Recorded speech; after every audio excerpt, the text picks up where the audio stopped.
So, kamusta po mga ka-Streetwise? Ako po si Takeru Miyamoto at welcome po sa aking munting channel. So, mga kababayan, mayroon po kasi kumakalat ngayon na fake news. Actually, nung nakarang araw pa to kumakalat hindi ko lang siya pinansin. Kasi mukhang sabi ko, parang hindi naman lalaki yan. Kasi napaka-basic naman intindihin. Ang tanga-tanga naman talaga ng mga DDS pag hindi pa nila ito naintindihan. Yun nga lang, as usual, dahil nga po sa mga tanga yung mga DDS, hindi talaga nila naintindihan. So ngayon, ang nangyari ngayon dito, kakasuhan po sila ng AFP. No? So, dapat ituloy nila ito, no? So, ito, tungkol dito. So, ito. AFP denies malicious claims on alleged 15 billion military ghost project. O, di ba?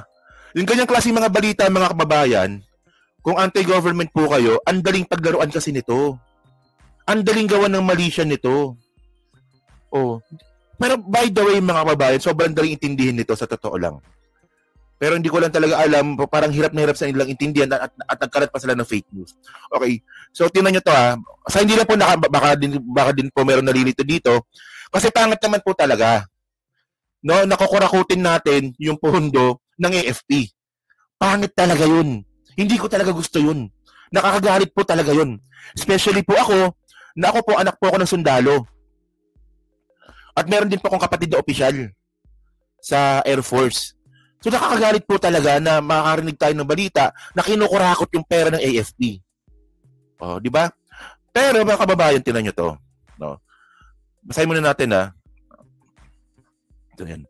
Oh, the Armed Forces of the Philippines on Friday described as malicious, di ba? Malicious na the claims of alleged 15 billion worth of military ghost projects from 2023 to 2025. So, ibig sabihin nun, di ba, kay PBBM administration po ito. No, di ba? 2023. So, ngayon, ito na ngayon po yung paglaruan ngayon ng mga DDS. No? Ito yung mga post nila ngayon, no? Hindi ko na-play, no? Sabi dito, ito malupit, na pag-alaman ng Net25. So, Net25 ito, ha? Gagamitin natin yung Net25 mamaya. Na pag-alaman ng Net25, na nasa kabuuang 15 billion pesos ang military ghost project, ang laki ng 15 billion. Kaya naman pala handang magpakamatay si Browner para kay PBBM. So dito na po pumasok yung malisya, mga kababayan. Yung 15 billion daw po na ghost project, binintang na kaagad dito kay Browner. Mali na, di ba? Mali na. So ngayon, meron pa yan dito. Ito. Magbibigay tayo ng example dito. DDS din tong tangang-tangang tumatanda na to eh. Alam nyo, dapat pag matanda, dapat marunong na umintindi ng balita. Hindi yung pag matanda ka na nga, tanga ka pa. Tingnan nyo to. Ito example dito. Bayan, magandang umaga ang inyo pong Kuya Ed.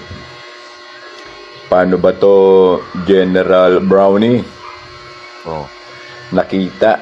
Si Browner na naman yung sinisi. Kasi mga kababayan, no, alam niyo kung ano mangyayari dito. Ginagalit po ng mga taong ito yung mga sundalo, no? Ginagalit nila itong mga sundalo. Inuudyukan nilang magalit itong mga sundalo sa mga opisyal. Ayun po 'yun. 'Di ba? Lalong-lalo na yung mga sarhento pa lang, 'di ba? Yung mga nasa bandang baba. Especially din po yung mga bagong opisyal. No, parang ang pinapalabas nila dito, ninanakaw ni Browner yung pera ng AFP. Ayan ng ano eh. Ayan ang ginagawa nila eh. So napakadelikado po nun. Kasi ayun ang point eh, ginagalit po nila yung mga sundalo. Yung project appropriate para sa AFP 15 billion. Para sa project ng AFP 15 billion. Para sa project ng AFP 15 billion. Kaya ka pala ganyan. Hindi ka makagalaw. Ang ating palang ilong ay Ang pangit mo, lolo, ang pangit mo, sa totoo lang. Tanga ka na, bobo ka pa. Ngayon, explain ngayon natin to, ano ba yung 15 billion na yan? Ano yung 15 billion na yan, mga babayan? Puta. Ang point kasi dito, ito yung ito yung, ako ba? Sagutin nga natin yan. Tignan nyo to. Basta DDS talaga mga tanga no? Okay, so ito yan, no? Ngayon, ang mangyayari ngayon dito, ito galing itong DZRH, no? Kay Mami Terry ko nakuha itong topic na to eh. Dapat si Mami Terry na lang researcher ko eh. The Armed Forces of the Philippines is set to file criminal charges against individuals spreading malicious information aimed at discrediting the military according to RH-52. Ano yung RH-52? Edniel Parosa report. So sabi dito, AFP spokesperson Colonel Francel Padilla said that among those targeted are individuals or groups circulating claims about alleged 15 billion worth of ghost projects in the world's military facilities. So ngayon, ang point dito, kakasuhan dito, no? Kakasuhan po yung mga taong itong nakalat nga po ng fake news. So earlier, AFP Chief of Staff General Browner explained that some project flagged. So totoong merong project na na-flag. 15 billion nga, totoo yun. No? Flag as completed may be only in the pacing stage, which could explain why certain facilities were found unfinished or substandard. Okay, so ito yung point dito. Una sa lahat ng mga kababayan po, itong proyekto po na to, hindi po ito pera ng AFP. Pera po ito ng DPWH. Pera ito ng DPWH. Diba? Buti nga kamo nasita ng AFP. Buti nga kamo, inamin nila yung totoo.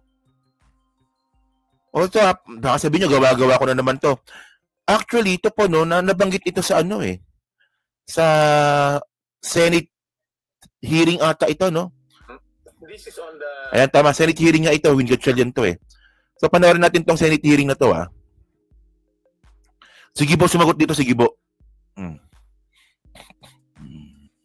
Topic of the TICAS projects. Yes, Your Honor. Yan yung TICAS. Yung TICAS yan eh. TICAS 15 billion.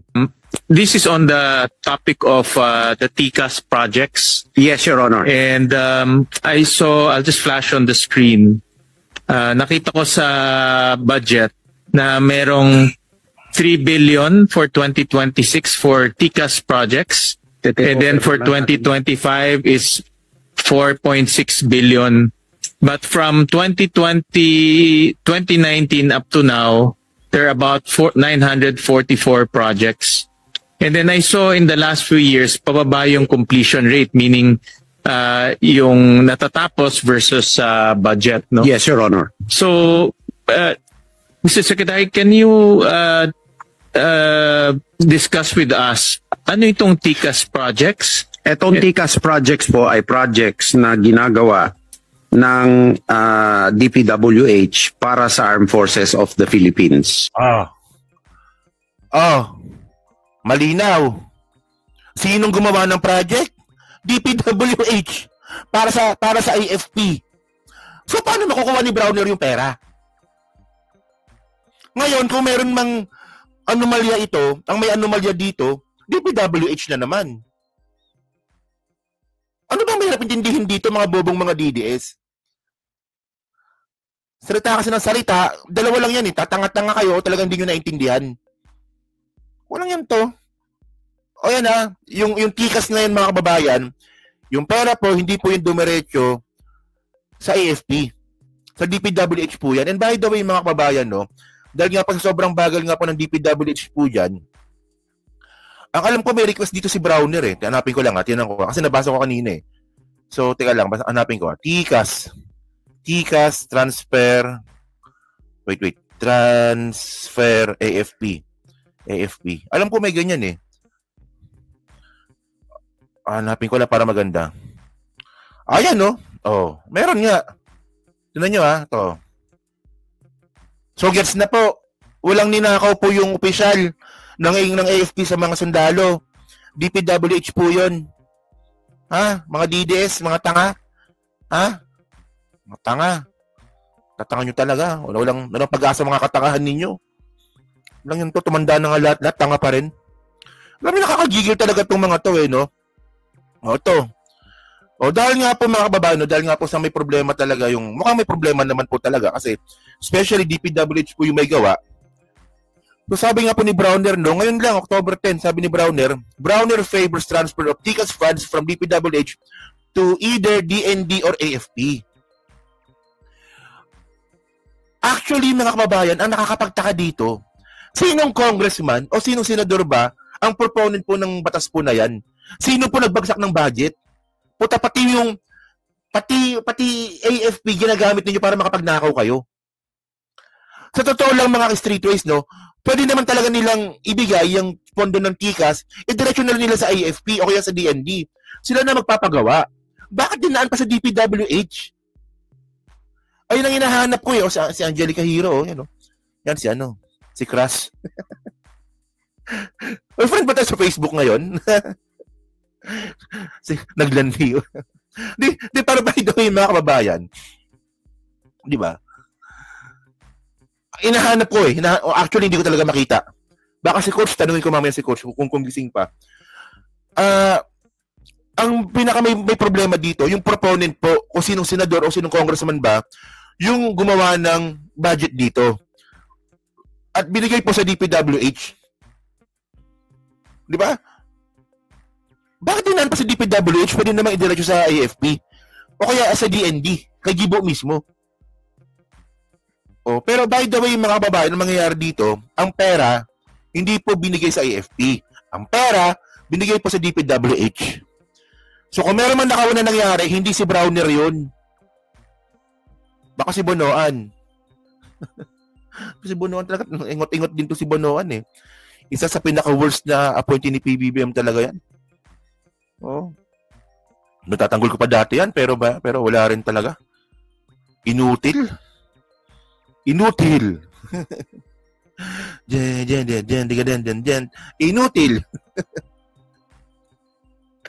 So yan so continue natin. At least you get the point, no? Continue natin yung video. The topic ng DPWH para sa Armed Forces of the Philippines. And then nakita ko yung mga projects, mga barracks, mga ano po, mga maliliit na facilities in the bases. Yeah, and the completion, as you know, Your Honor, the amounts also were gradually yung tigas pala para ito sa mga barracks, sa mga facilities mo ng mga sundalo. Being reduced through the years. And for this year, Your Honor, we propose that this be scrapped already and all the implementations be done. Ayan na. Sige, mismo may sabi, ngayong taon, pinapatigil na nila yan. Pinapatigil na nila ngayong taon yan. By the... Ay, thank you po kay Eri, my love. Kasi Ma'am Eri na naman pala ito. Si Ma'am Eri pala ito. Hello po, Ma'am Eri. Hello po. Hindi ako nakapag-Facebook post few days. Talaga. Yan si Angela Hero, di ba? Tapang na, ganda pa. DND-AFP. Secretary, because I also saw, we asked for some updates from the department. Nakita namin, for example, to slide 114, meron nakasulat construction of multipurpose building, tag as completed, pero mukhang hindi pa siya completed. No? Yes, Your Honor. Construction of multipurpose building sa Pasay, tag as completed rin, pero hindi pa siya completed. So, yes, Your Honor. I believe ang gumagawa nito, DPWH. Yes, Your Honor. Kasi yung pondo ng TICAS nasa DPWH. Yes, Your Honor. Pero hindi nila natatapos yung proyekto. Yes, Your Honor. So, alam ni Gibo. Alam ni Gibo na may problema talaga. Ay, Bonoan, ano ba nangyayari sa Bonoan? Si Bonoan talaga, no? Dapat honestly, mga kababayan, kasi po, yung lahat po ng katarantaduan na nangyari sa DPWH, nangyari sa pamumuno ni Bonoan, dapat kasama siya sa kaso Hindi sa pagnanakaw, kundi pagpapabaya sa trabaho. May ganung kaso, di ba? Sa isang government officials, pinapabayaan mo yung trabaho mo. Pasok na pasok si Bonoan doon. Puta, pati pala pati AFP. Di ba, di na sa DPWH yung pangungurakot? Mga streetways, no? Kung si Browner po yung nangurakot dito, magagalit po talaga ako. Kasi sobrang pambabastos po talaga nun. Official mo, ninanakawan mo yung mga sundalo mo, pangit talaga yun. Yun nga lang, hindi naman talaga nun nangyari. 'Di ba? Merong gagong senador o congressman naglabas ng budget 3 taon na from 2022 to 2025. At nakapagkontsabahan na naman po sa mga engineers po ng DPWH. Ganun lang kasimple. Neglect of duty, no? Neglect of duty. Pinabayaan mo to, Bonoan? Sayang naman yung negligence, no, tawag dito. Tama nga, di ba? yung building kasi nandyan na yung building pero hindi nagagamit for the purposes of the department. And ano po, ang wala pa pong validation kung structurally pwede namin gamitin o hindi. Kaya yung remedyo po dyan ay sisiyasatin ho namin na mabuti. Ang mga projects na to at we will report to the committee. Actually, we have already the inventory. We are willing to submit and so yun naman pala, binabantayan naman pala ng DND. So actually, no, kung talaga may ganung klaseng proyekto, no, kung sa DPWH ito binigay, doon pa lang questionable na. And by the way, mga babayan, no, tinan nyo to, meron kasing post dito Balikan natin yung post. Tinan nyo. Siguro dapat isama na rin siguro dito yung isama siguro dapat sa kaso yung dalawang kasama ni Marcoleta. Maros ganda. Ito tinan nyo napag-alaman ng Net25 na nasa kabuang 15 billion. So ginamit ng mga troll yung Net25. So tinan nyo tinan nyo to. Net25. O sige, tinan nyo to. Sino to Lagyan to Million pesos. Oh! Mga ka-streetwise, actually, no, ako, makapalman yung mukha ko, kinukonsider ko na po yung sarili kong broadcaster. Kasi po, di ba, sa Radyo Pilipinas po ako. So ngayon, di ba, kahit once a week lang yun, kinukonsider ko na rin yung sarili kong broadcaster. Radyo yun Mga kababayan, ako po, gets ko po, at malamang kayo rin po, alam nyo rin to, kung paano po nag-insinuate ang isang broadcaster. Di ba? Alam niyo yung insinuate, yung parang pasimple, na iba yung sinasabi, pero pag inintindi yung sinasabi niya, iba yung tinutumbok. Parang ganito, tinan nyo to. Ito. 15 billion pesos. Oo. Okay. Ang project ay kung tawagin ay TICAS. Ha? TICAS. Ang tama, mga sundalo talaga. TICAS. Mga matitikas talaga yan. Oo. Project TICAS. TICAS. Pero ang ibig sabihin yan ay tatag ng infrastruktura para sa kapayapaan at seguridad. Nako. TICAS program ng DPWH. So, programa ng DPWH to para sa mga double meaning, di ba? O pwede ring subliminal meaning. Ginagamit yan. Especially pag vlogger. Vlogger broadcaster. Magaling sa ganyan. Kasi pag double meaning, gets mo kagad double meaning Di ba? Pag double meaning kasi, pag nagsalita yan, gets mo na kagad double meaning yun. Yung subliminal meaning kasi mga babayan, iba yung sinasabi, pero may naintindihan kang iba rin, na hindi mo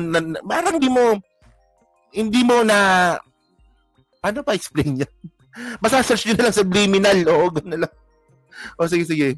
Para sa mga sundalo natin? Kaya TICAS ang tawag. Alam ba ito ni General Romeo Browner?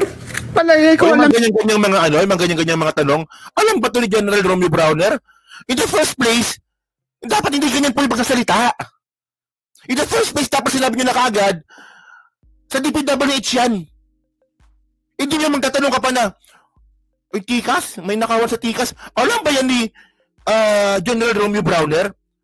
Parang napasimpleng tanong, di ba? Parang napaka-innocenteng tanong. Pero may insinuation na po doon. May subliminal meaning na po yun. Ganun pa ibig ko sabihin.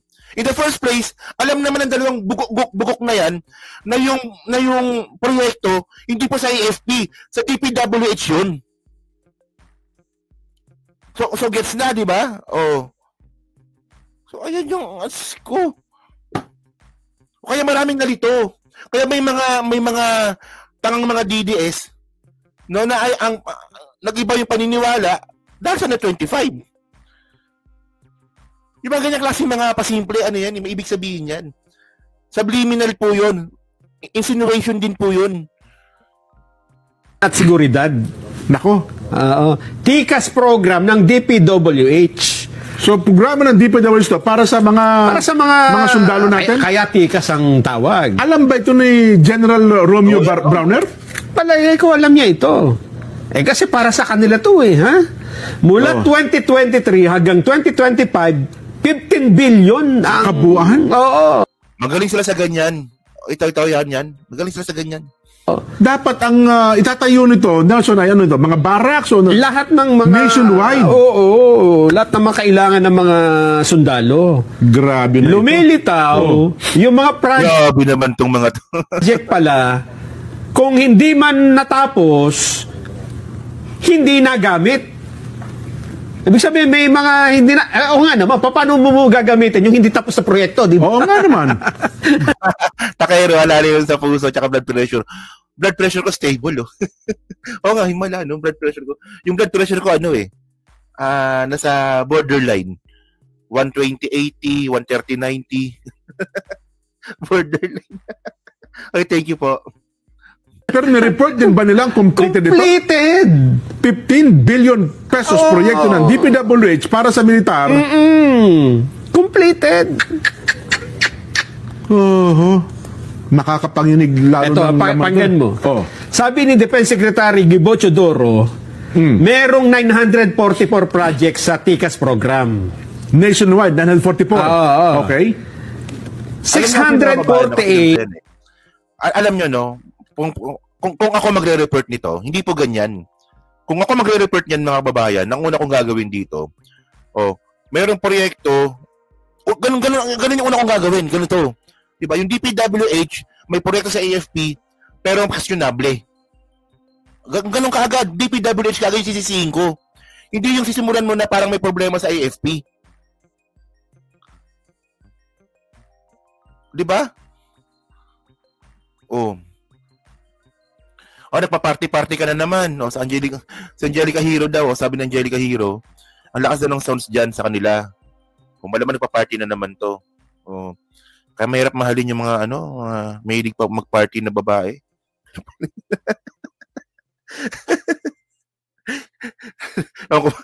By the way, hindi, kaibigan ko yan.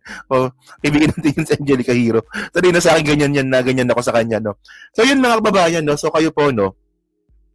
Ano masabi nyo nga po dito, no? Dito nga po sa plano po ng AFP na kasuhan itong mga nagkalat po ng fake news.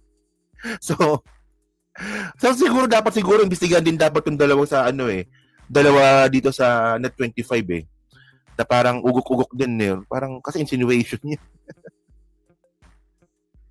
Di ba? So, ayun na, so, comment lang po sa baba at binabasa ko pong lahat yan. Siyempre, dyan po sa Team Replay, pa-like, pa-subscribe. At kung hindi naman nakalabisan, pa-share na rin po ng video po na to. No? Yun, so next topic tayo, pag-usapan natin to.